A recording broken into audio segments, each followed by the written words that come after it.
I'm going to teach you the basics needed to use Zoom. So the first thing you need to do is navigate to the Zoom app. It's this blue icon with a little camera symbol.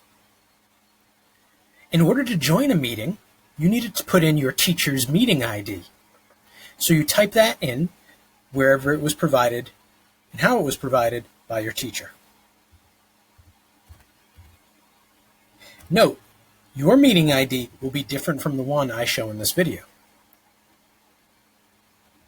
After that, type in the name that you need to display in the meeting. Please provide your real name.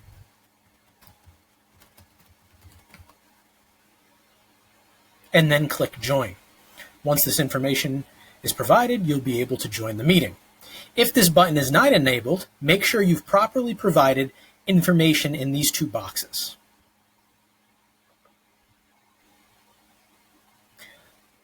Most meetings will have a meeting password also, or passcode.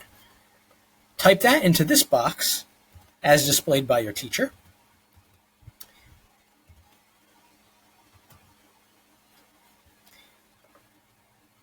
If it tells you it's the incorrect meeting password, please double check the password and try again.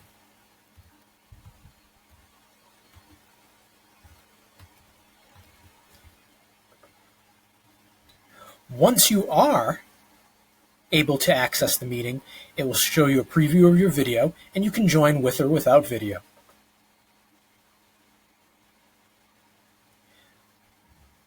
Most likely, your teacher will put you in the lobby. Until your teacher lets you in, you will see this screen.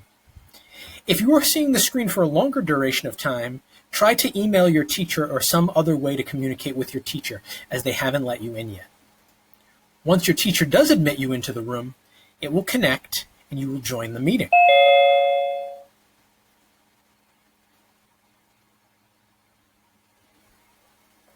If you are having any troubles with the meeting, go over to this notifications area and check to make sure you have Wi-Fi turned on. Toggle Wi-Fi on and off and try to log into Zoom again. If you click this drop-down, you'll notice that a connection should say connected. If one does not, make sure you connect to a Wi-Fi network. You'll also need to make sure that this blue switch is turned on. If you are still having trouble, try to close and open Zoom.